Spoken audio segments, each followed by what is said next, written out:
Hi everyone and welcome to today's video. But before that, let us first welcome the beloved members of this group as they happily departed to welcome every watcher of this video.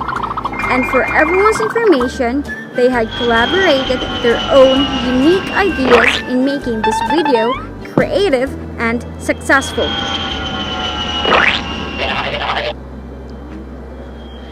The members were assigned separately with different tasks, and I am not gonna mention what their tasks are because it would take ages for me to tell all about it. Let's just say they did a great job. And now they are gonna introduce themselves.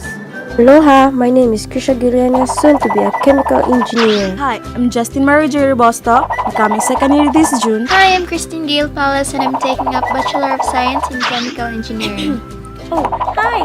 This is Vanessa and I'm a business ed student. Hi, I'm Rover Lazarte, and I believe in the saying that history repeats itself. And I'm Ronaldin Anatko, and all I want you to do is sit back, relax, and enjoy our video.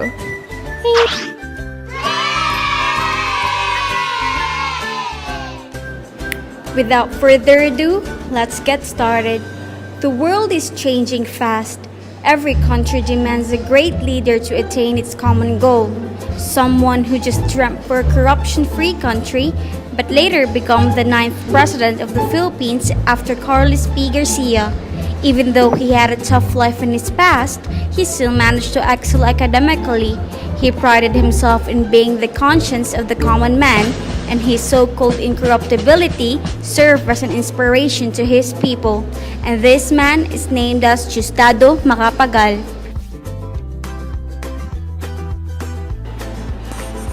His parents, who is the daughter of a former Cabeza di Barangay of Gutad, Pampanga, and a son of a midwife and a school teacher. Both parents of Diosdado Macapagal became married with each other. Then, his mother became pregnant. And poof! Diosdado Macapagal was born. He was born on September 28, 1910 in Lubao, Pampanga.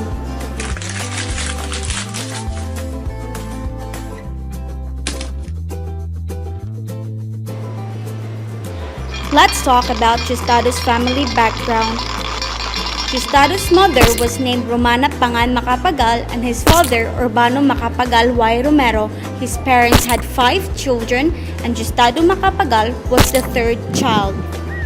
His father, Urbano, is a poet who wrote in the local Pampangan language.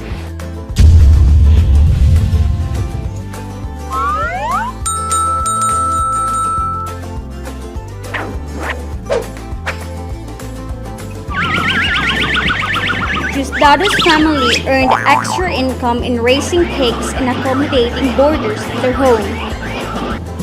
Due to his roots in poverty, Macapagal later became known as the poor boy from Lubao. Yet, that didn't stop him in achieving his dreams in life. Macapagal excelled in his studies at local public schools, graduating in Lubao Elementary School as valedictorian and in Pampanga High School as salutatorian.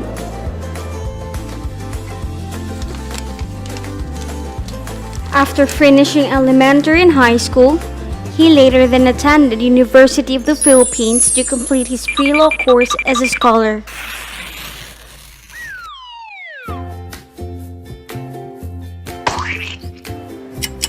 He was studying and supporting himself with a part-time job as accountant. However, he was forced to quit law school after 2 years due to poor health and lack of money. But he still raised enough money to continue his studies and graduated in the University of Santo Tomas in 1936. To know more about Diosdado Macapagal's life, let's look at this clip that we have made. Now, play it up! Hi! Are you still all up to know more about this president? If you are, then let's move on to before the presidency of Macapagal. Macapagal was elected as vice president during the presidency of Carlos P. Garcia. There are widespread poverty before the presidency of Justado Macapagal, and that would include rising unemployment, higher prices of supplies, and the most rampant, the graft corruption throughout the country. Let me tell you the story of Justado the year he was elected as president. But did you also know that Macapagal worked as legal assistant to President Quezon and as professor of law in the University of Santo Tomas? That's where he graduated. That sounds cool, right? And then, he first won election in 1949 to the House of Representatives. In 1961, he ran as president against his opponent. He was chosen by the people of the Philippines to be their president, and his term ended in 1965. And finally, Macapagal became president on November 14, 1961. In his inaugural statement, he declared, "I shall be president not only of the rich but more so of the poor."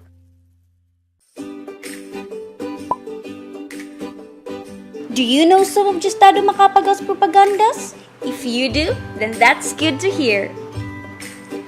Macapagal aimed to restore morality to public life by concentrating on the elevation of the living standard of the masses. In political aspect, Macapagal worked to suppress graft and political corruption and stimulate the Philippine economy, appealing to the electorate as common man from humble beginning. He also focused on ending poverty in our country. The poor are everywhere in evidence in the streets of Philippine towns and cities. They have inadequate housing or no homes to speak of. They can hardly survive each day. Here is a program for the socioeconomic aspect of the society. The 5-year Socioeconomic Integrated Development Program that aimed for immediate restoration of economic stability, establishing a dynamic basic for future growth and alleviating the light of the common man.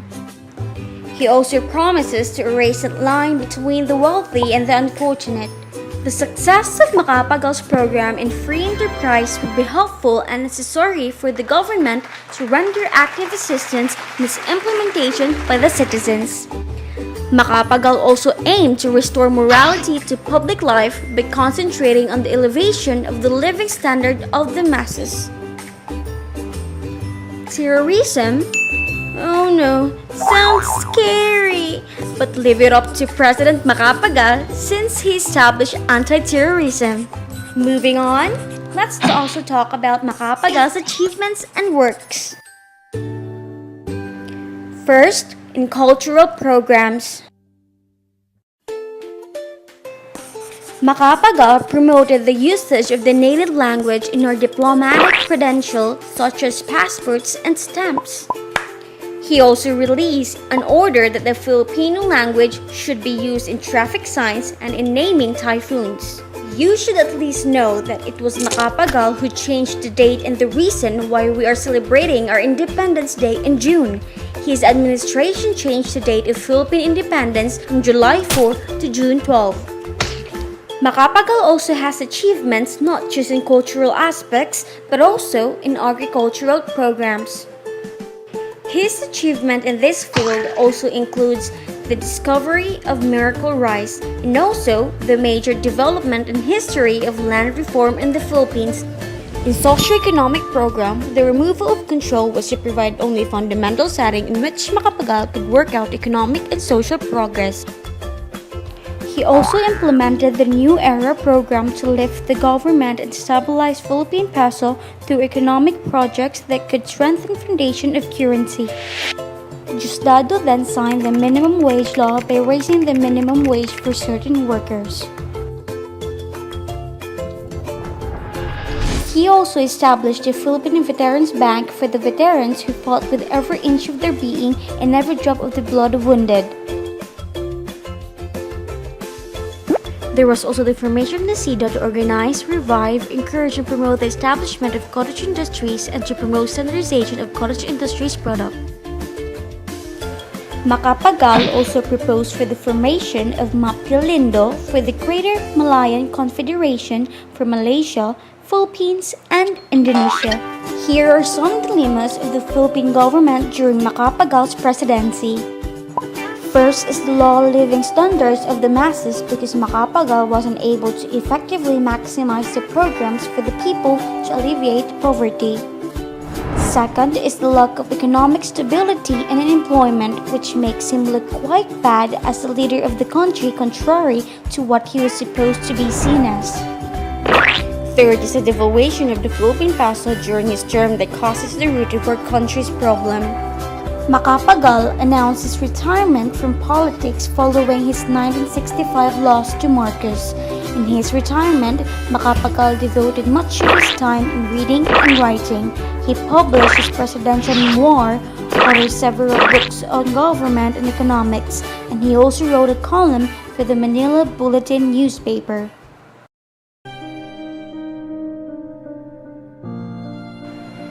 And now, let's talk about Diosdado Macapagal's death. Sadly, Diosdado died at the age of 86 and was buried at Libingan ng Mga Bayani, who was president of the Philippines from 1961 to 1965, introduced his nation's first tentative land reform law before being defeated for the re-election by Ferdinand Marcos.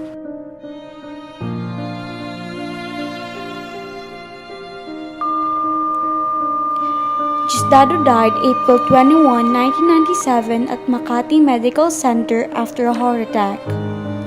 His death was a combination of health complications. He was actually hospitalized with pneumonia, or should I say, pneumonia. Okay, I was just trying to pull a joke.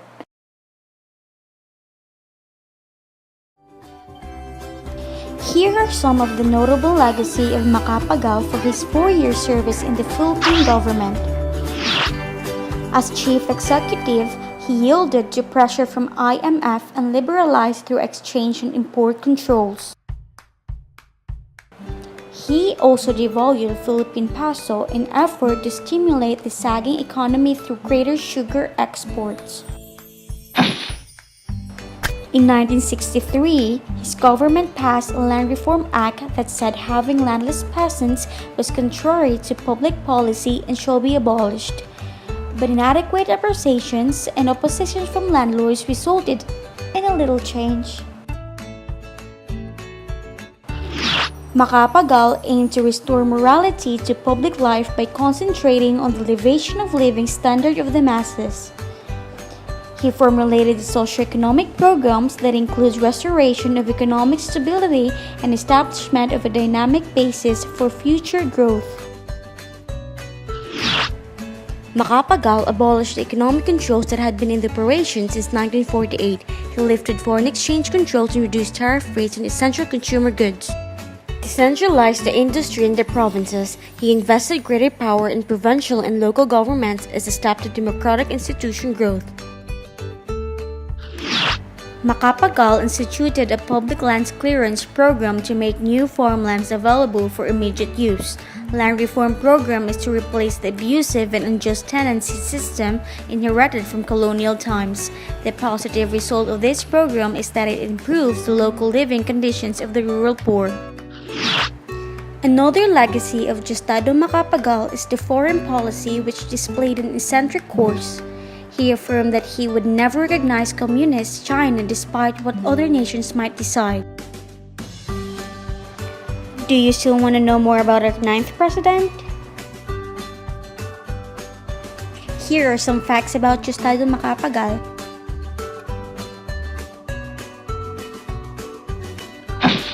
Before Macapagal was elected as president, he denounced the graft and corruption in the Garcia administration and toured the country campaigning for the next election.